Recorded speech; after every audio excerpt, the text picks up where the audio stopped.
There's a question actually here on social media. Okay. Someone was asking, it was about if a spouse ramages through your phone, is that a crime? Just curious. This is by Star Kenya. It touches on privacy. And is that by then the cybercrimes misuse something, whatever law?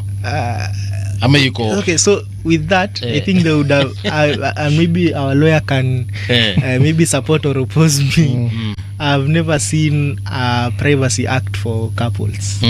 No, it applies. But now the context is now, does it fit in or does it not? So, even your spouse can make you likely to commit suicide. Remember. True. Your spouse can make you likely to commit suicide. So as Kevin has rightly said, it is a question of privacy. You can actually sue your spouse for violating your privacy. At least theoretically, there might be other defenses, including spousal privilege and the rest. But I always tell people, and this is a problem we have in Kenya now that you've mentioned that, the law cannot solve everything. The law is a very narrow field of study. Some of these things are solved by sociology, they are solved by ethics, they are solved by morality, they are solved by humanity. If your wife is giving you trouble with your phone, pambana na bibi, muongeleshane, muelewane that phone is out of bounds, or what you get on the phone cannot be used against you. So it goes down to who you are choosing. Yes, you know, yes. Because for sickness and in health, in good and in bad days, poverty, poverty, in privacy and no privacy. You see, so but don't make your spouse likely to commit suicide. Don't. And yeah. So basically, what wakili here you're saying is that Star Kenya here ni Star ameuliza swali. Yes. It's Star. Yeah, ni Star ameuliza. If a spouse ramages through your phone, is that a crime? Just curious. So if Star's wife or husband, because I'm not sure Star anakuanga which gender, but so if Star's spouse goes through simu ya Star na kuja mwambia ni nani hapa unaongelesha na mimi, na mwambie bwana nani kwambia ushike simu. Let me return to Muga's analogy. Evidence. And I've seen it happen. Now the Star or whoever goes to a police station. Right. Habari yako ofisa, nataka OB.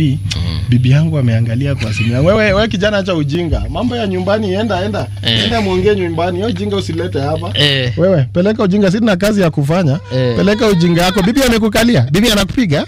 Peleka ujinga yako mbali. Wewe ni mwanaume na gani? Chukua hiyo simu ya bibi, munilie mlika mwizi. Right. That is the practical situation on the ground. Yeah. Choose your wife wisely. Yeah, it goes down to just be wise, because the moment, because you don't, okay, there are some people who have dated today, tomorrow washaingia kwa it happens, but now take time. Who is this person? If this happens, how will he or she handle it? And it goes down to what we call emotional intelligence. Yeah, you can be intelligent, the best law decision makers. We've seen a lot of great people making bad decisions, and you're wondering, is it what was in his mind? But now, because the emotional intelligence needs some tweaking, needs some engineering, your ethics needs some engineering, because even as you're going through my phone and find evidence, yes, there is privacy, and also what you think is adverse evidence. I'm amazed. I didn't know Kevin is also an expert in marriage. That advice is very important. Yes. So the context that I'm trying to, yes, there is a right to privacy, but I also have the right to do we call it monogamy, if I may put, because the moment monogamy is also infringed, it's like a 1-1. Yeah. You see? You know, it's interesting you should say what you're saying, but consider. Yes. Consider this, huh? Yes. The issues we talk about, especially when it relates to relationships that people have with, the good thing about this country, when you say spouse, we mean a woman. Okay, we don't mean anything else. Yes, if you're a man. Spouse can be both. No, in Kenya it's opposite. What I mean is context. Context is, if you're a man, see, there are men here. Yes. That's my context. We are all men. Yes, so if you say spouse, it's a woman. That's the context I'm saying. Yes, that's true. Okay? Wife. Sure. Can you use Yes, no, exactly. okay. I'm using my words deliberately so that you can understand what it is that I am saying. Yes. Okay? The issues that we're discussing come about when there is a bit of friction, Yes. because we are looking at some item, some issue differently. Our views on that subject are different. Now, if you do not have the maturity, again a deliberate word, to sit and say, okay, how do you understand this, so that you can understand where this person is coming from. If you react to what they are exercising or what they manifest, the yardstick and the lenses that you're using are your own, not theirs. Okay? This is a common problem, because when people are so-called dating, everybody puts their best foot forward. Okay? Everybody presents the best version of themselves. Then when you get married, the other versions that were not present at that period in time come into play. The test of marriage is how you deal with these variations, because they were always there. It's not as though they suddenly appeared, because the way you deal with it and the temerity you have to try and solve it determines you as a person, your maturity, and the sort of person you are. Yes. In most cases, as men, we're impatient. Your generation is extremely impatient. I'm a witness. I second you. Extremely impatient. The slightest indication that you are having a problem, you're thinking way out. My generation is not quite the same. You went and reported this matter to an older person. A baraza. You talk to your father. You talk to people who are older and say, this is a situation I'm having. And you will be someone and told, guys, what seems to be the issue here? Because you probably didn't want that, you would find ways of talking and solving this particular issue. The reason why I'm explaining what I'm explaining is this. That thought process also relates directly to how we relate to the law. We are hypocritical in the way we relate to the law. We will disregard the law when it suits our purposes, and we'll hold a very high standard when it relates to somebody else. Very high. Most Kenyans who are in places of employment will practice nepotism and not bat an eyelid. When they scream, it is because somebody else is benefiting and not them. Yes. It is the way we are. It's the way we deal with the looting of public property. If it's somebody you're aligned to, somehow it is okay. How can it possibly be okay? Irrespective of who the person is. When I talked about the relationship we have with the law, that's what I meant.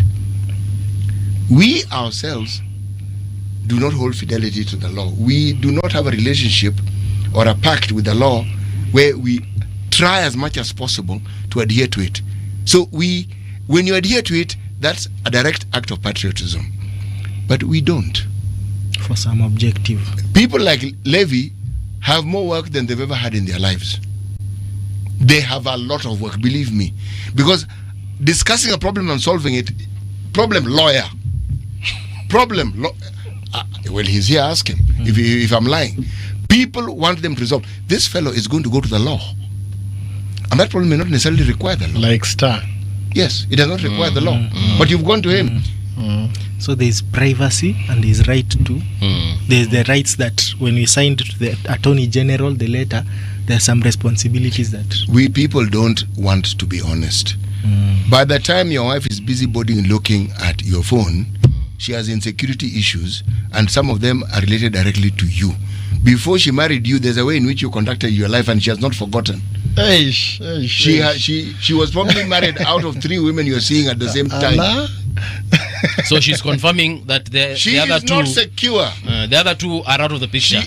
She knows another 4th one whom she hasn't discovered. And then she discovered that some of the names on your phone, okay, like Dan Kariuki, he is actually a lady called Daniela. But you've written Dan Kariuki.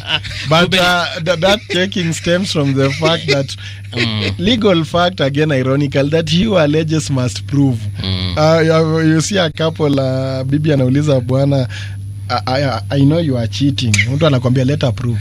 And that's it. But so, let me ask you, Wakili, if say I were to take my wife to court, yes, for whatever reason, yes, and then she is found guilty, yes, and then maybe she's even fined. I don't know. I do not know some of the like, for example. Why would you take her to court? I'm just asking. This is Yes, I know. That's why I'm asking. Why would you want to take her to court? Let's entertain this thought for a second. Because this wife was not forced on you. You're the one who decided to marry her. Si ni swali ni yangu.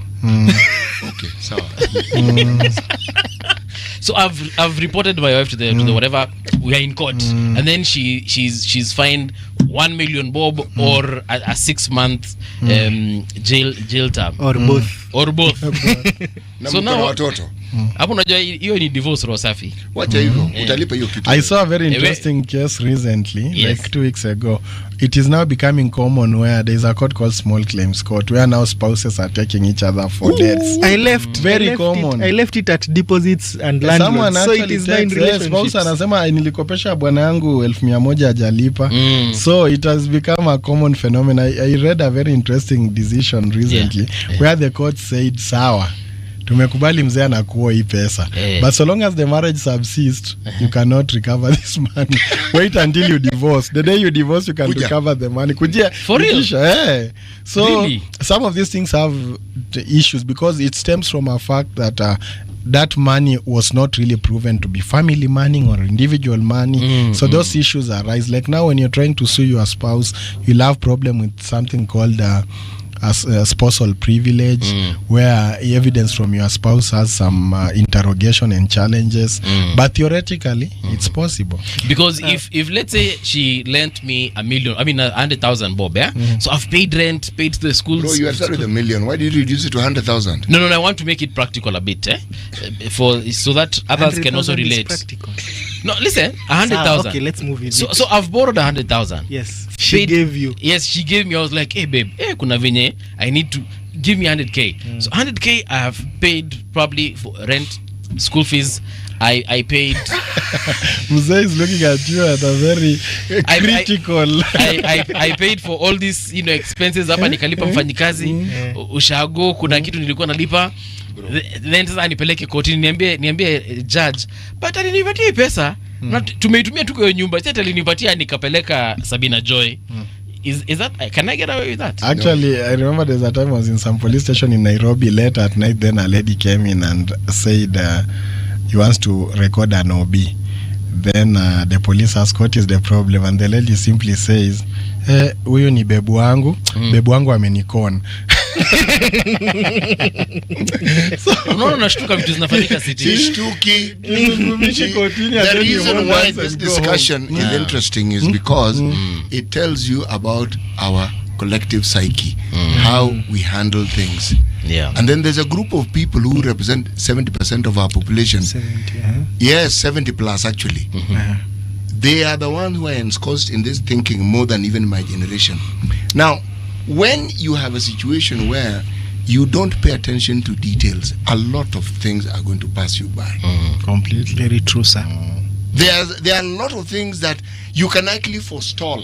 You may not solve it, but utaiwekea breki kwa mbali, even as you, yes. But we do not, because you think the solution is you go and see Levi, or you go to the police station, and then many of these issues, you don't actually need to go to any of those places. One day I sent my assistant to go and serve divorce papers. A lady came in the office very furious, I want to divorce the husband. Said, okay, kai imeshindikana, let me prepare divorce papers. They were taken to the homestead because that's the only place we could trace the husband. My assistant found the lady in the arms, in the bosom of her husband. Wamelala, wametulia kwa coach nje, wamerelax. Alafu akamserve papers. There are papers here. The husband is asking which papers. The wife is looking, is like she doesn't know what is happening. The husband looks at it, babe, hizi ni nini? The wife calls me and tells me, ambia mtu wako achukue makaratasi, hiyo mambo iliisha. I've changed my mind. I've changed my mind.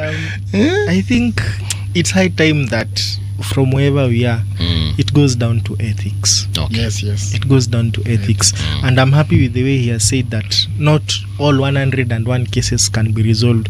But the moment, number one, you have wisdom. You have the right calling that I am the man in the house, I need to do 1, 2, 3. She's the lady in the house, she needs to do 4, 5, 6, A, B, C.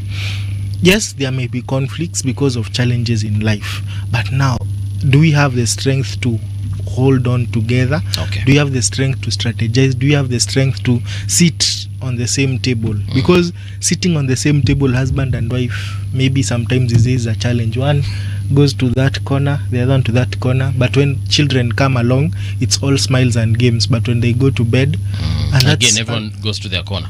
goes to their corner, first half, second half. Okay. So I think it's high time, from wherever we are, regardless of whether it's relationships, whether it's government, whether it's the laws that we are fighting or agreeing with, Yeah. whether it is our association doing this and the other, let's be governed by ethics. Let each person do. You know, Kevin, you are so spot on. We are all citizens of this country, and we don't have another country. Very true. Okay? Yes. The reason why this discussion of marriage to me was important, we are married to this country. Husband and wife. Yeah, even if you leave, believe me, you are known as a Kenyan first, then whatever other nationality you've taken. And a lot of people outside say, I want to go back to my home. Most people who go abroad want to come back. I'm simply saying that the attention that we're giving this discussion, the same sort of attention we should give to anything that involves the running of the country. And the same fidelity.